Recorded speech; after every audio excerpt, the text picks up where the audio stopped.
Assalamualaikum warahmatullahi wabarakatuh. Selamat pagi anak-anakku semuanya. Selamat bertemu kembali pada pembelajaran pendidikan agama Islam dengan saya Bapak Solihin di SMA Negeri 3 Salatiga. Pada kesempatan kali ini kami ingin menyampaikan tema tentang mengenal Allah melalui Asmaul Husna. Adapun tujuan dari pembelajaran dengan tema mengenal Allah melalui Asmaul Husna ini adalah kita diharapkan setelah mempelajari materi ini mampu menjelaskan pengertian daripada Asmaul Husna. Yang kedua, kita mampu menyebutkan arti 7 sifat Allah di dalam Asmaul Husna. Dan yang ketiga, kita mampu menjelaskan arti dari 7 sifat di dalam Asmaul Husna tersebut.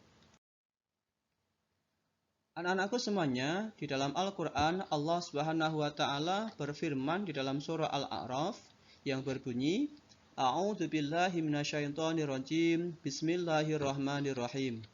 Walillahil asmaul husna fad'uhu biha wa dzarul ladzina yulhiduna fi asma'ih sayajzauna ma kanu ya'malun.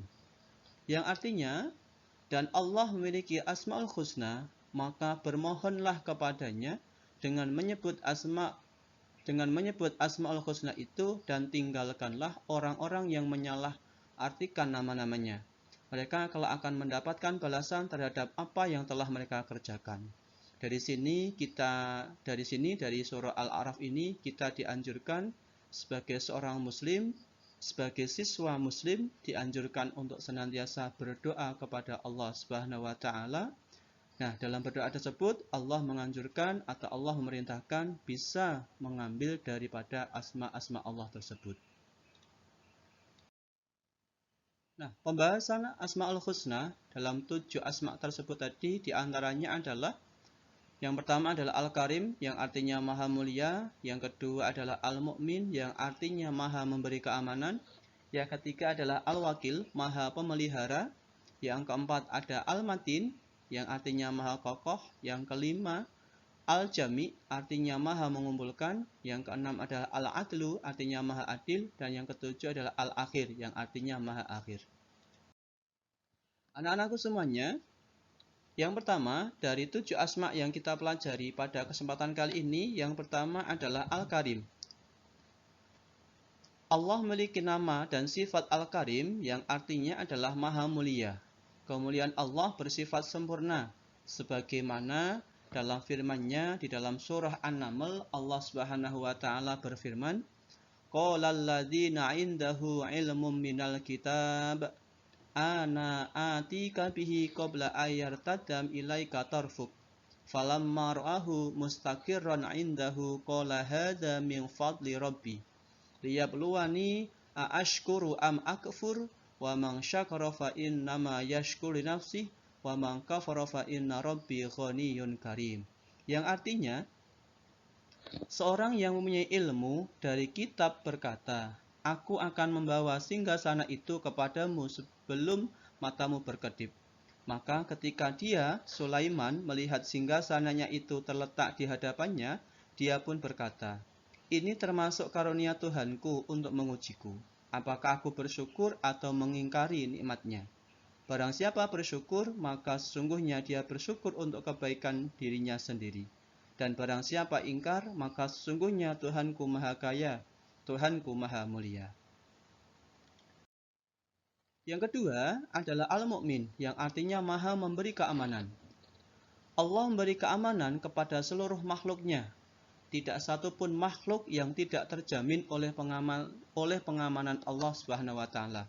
Hal ini dijelaskan Allah di dalam surah Al-Hasyr yang berbunyi, A'udzu billahi minasyaitonir rajim. Bismillahirrahmanirrahim.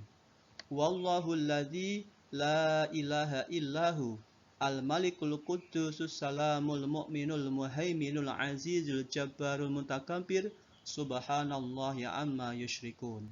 Yang artinya, dialah Allah, tidak ada Tuhan selain Dia, Maha Raja, yang Maha Suci, yang Maha Sejahtera, yang menjaga keamanan, pemelihara keselamatan, yang Maha Perkasa, yang maha kuasa, yang memiliki segala keagungan. Maha suci Allah dari apa yang mereka persekutukan. Nah, di dalam surah Al-Hasyr ayat ke-23 ini tidak hanya menjelaskan sifat Allah Al-Mu'min, namun juga menjelaskan sifat ataupun asma Allah yang lain seperti Al-Malik, Al-Qudus, As-Salam, Al-Mu'min, Al-Muhaimin, Al-Aziz, Al-Jabbar, Al-Mutakabbir. Maka beberapa ayat di dalam Al-Quran, di dalam satu ayat ini menjelaskan atau menjadi bukti atas dalil atau ayat-ayat yang lain. Kita lanjutkan, yang ketiga adalah Al-Wakil, artinya maha perkasa. Allah Subhanahu wa Ta'ala memiliki nama dan sifat Al-Wakil yang artinya adalah maha pemelihara. Allah bersifat pemelihara terhadap semua makhluknya, sebagaimana firman-Nya di dalam surah Al-An'am yang berbunyi, "Dzalikumullahu rabbukum, la ilaha illahu, khaliqu kulli syai'in fa'buduh, wa huwa ala kulli syai'in wakil." Yang artinya, itulah Allah, Tuhan kamu, tidak ada Tuhan selain Dia, pencipta segala sesuatu. Maka bersembahkanlah kepada Allah, pemelihara segala sesuatu. Selanjutnya adalah sifat Allah atau asma Allah Al-Matin yang artinya maha kokoh. Di antara nama dari sifat Allah yang lain adalah Al-Matin yang artinya maha kokoh. Sebagaimana firman Allah di dalam surah Az-Zariyat yang berbunyi, "Allaha huwar razzaqu dzul quwwatil matin." Yang artinya sungguh Allah dialah pemberi rizki yang mempunyai kekuatan lagi sangat kokoh. Semuanya, yang berikutnya adalah Al-Jami' yang artinya maha mengumpulkan. Allah maha mengumpulkan semua manusia untuk memperoleh keputusan akhir menuju kehidupan abadi. Hal ini dijelaskan di dalam surah As-Saba yang berbunyi, "Qul yajma'u bainana rabbuna tsumma yaftahu bainana bil haqq wa huwal fattahul alim." Yang artinya, katakanlah, Tuhan kita akan mengumpulkan kita semua, kemudian Dia memberi keputusan antara kita dengan benar. Dan Dia yang maha pemberi keputusan, maha mengetahui. Jadi di dalam sifat Allah Al-Jami ini memberikan arti, memberikan pembelajaran kepada kita bahwa nanti di akhir zaman, seluruh manusia dari zamannya Nabi Adam sampai zaman akhir nanti semuanya akan dikumpulkan di padang mahsyar, yang mana di situ akan dimintai pertanggungjawaban amal-amalnya atas perbuatan yang telah diperbuat di dunia ini. Yang berikutnya, asma Allah Al-Adlu atau yang memiliki arti maha adil. Keadilan Allah adalah keadilan yang paling sempurna. Keadilan Allah terhadap makhluknya berlaku di dalam segala hal, sampai kepada pembalasan terhadap amal perbuatan yang dilakukan manusia di muka bumi. Tidak ada sedikit pun yang akan terlewat dari pembalasan Allah Subhanahu wa Ta'ala. Hal ini dijelaskan Allah di dalam surah Al-Zalzalah ayat 7-8. A'udzu billahi minasyaitonir rajim. Bismillahirrahmanirrahim. Faman ya'mal mithqala dzarratin khairan yarah wa may ya'mal mithqala dzarratin syarran yarah. Yang artinya, barang siapa yang mengerjakan kebaikan seberat zarrah pun, niscaya dia akan melihat balasannya. Dan barang siapa yang mengerjakan kejahatan sebesar zarrah pun, niscaya dia akan melihat balasannya pula. Zarrah di sini diumpamakan seperti biji sawi yang begitu kecil. Maksudnya di situ seluruh yang diperbuat oleh manusia, yang kecil maupun yang besar, ini semuanya akan mendapatkan balasan, akan mendapatkan konsekuensinya. Ketika yang dikerjakan itu baik, maka balasannya adalah kebaikan. Ini nanti di akhirat yang disebut dengan surga. Dan barang siapa mengerjakan sebuah kejahatan atau kejelekan, maka balasannya adalah dosa atau imbalannya adalah dosa, yang nanti balasannya adalah dimasukkan ke dalam neraka atau mendapatkan siksanya Allah Subhanahu wa Ta'ala. Anak-anakku semuanya, kita lanjutkan. Asma Allah yang berikutnya adalah Al-Akhir, yang artinya Maha Akhir. Setelah hari kiamat tiba, semua makhluk akan mengalami kematian. Tidak ada yang hidup pada waktu itu kecuali Allah Subhanahu wa taala sendiri, karena Allah memiliki sifat Al-Akhir yang berarti Maha Akhir. Hal ini dijelaskan Allah di dalam surah Al-Hadid yang berbunyi huwal awwal wal akhir wal zahir wal batin, yang artinya dialah yang maha awal dan maha akhir, yang zahir dan yang batin. Penerapannya dalam perilaku kehidupan kita sehari-hari, orang yang meneladani sifat-sifat Allah, ini akan muncul sifat, diantaranya sifat kokoh dalam pendirian. Nah, sifat kokoh dalam pendirian ini tercermin dalam kesehariannya akan senantiasa menjalankan ajaran Islam secara konsisten. Yang kedua, orang yang kokoh dalam pendiriannya akan mendakwahkan ajaran Islam kapanpun dan dimanapun. Yang kedua, sifat yang muncul adalah sifat memberi rasa aman. Seorang muslim dapat memberikan rasa aman bagi semuanya tampak dari sikap dan perkataannya. Jadi, salah satu sebuah hadis menjelaskan al-mu'minu man salima li muslimin min lisanihi wa yadihi. Seorang muslim yang beriman itu adalah yang bisa menjaga keamanan terhadap orang lain baik dari lisannya maupun dari perbuatannya.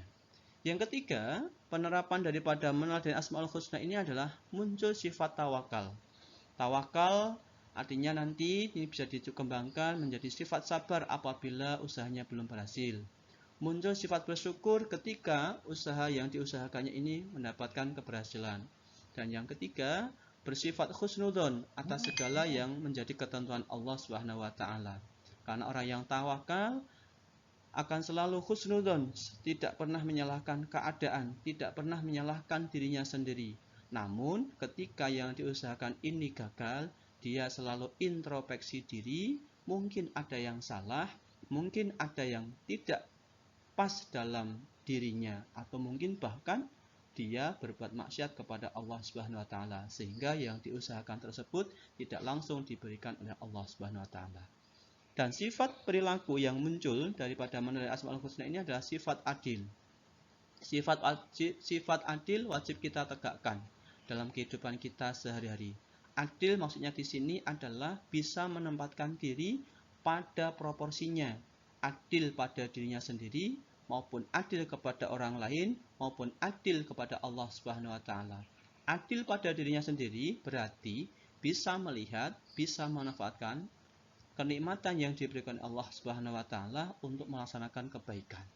Adil kepada Allah berarti sifat tunduk, sifat patuh untuk senantiasa mematuhi perintah-perintah Allah. Dan adil kepada orang lain berarti menjaga dirinya untuk tidak menzalimi orang lain. Anak-anakku semuanya, demikianlah tadi materi yang kita pelajari pada kesempatan kali ini tentang mengenal Allah melalui Asmaul Husna.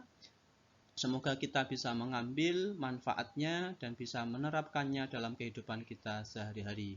Sekian dan terima kasih. Semoga pembelajaran pada kali ini memberikan manfaat kepada kita semuanya. Kita tutup bersama dengan doa kafaratul majlis. Subhanakallahumma wa bihamdika asyhadu an la ilaha illa anta astaghfiruka wa atubu ilaik. Assalamualaikum warahmatullahi wabarakatuh. Sampai bertemu kembali di lain kesempatan.